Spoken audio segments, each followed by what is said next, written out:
随着得票数愈来愈悬，支持者的心情嘛跟咧愈来愈嗨。26号暗时，伫黄伟哲竞选总部聚集了真侪关心选情的民众，为了就是想要伫第一时间知影选举的输赢。好，咱5高站的起6连任过关，能够对不对啊？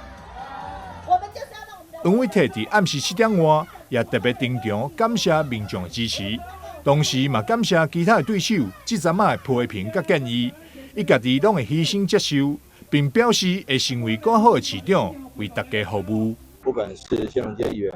许忠信教授，还有吴炳辉律师，还有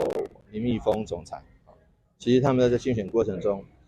当然不了都互相要交锋但是有提出一些好的政见好的看法，我们都会列入下一阶段的施政的重要参考。这是第一点。第二点，我们也谢谢市民朋友们，虽然在选举过程中陆陆续续有一些事情发生，但是很多支持我们的市民朋友们还是很坚定。那如果没有选择支持我们的因为很多原因我们也会检讨，那这些检讨也当作为下一阶段施政的重要参考。镜头来到社龙界竞选总部，虽然现场气氛真佳，不过伫社龙界出场后，现场嘛响起支持者的鼓励。咱看到足侪乡亲时代毋茫改变，毋茫咱的城市会当蜕变，毋茫咱的城市会当更加幸福。一路行来，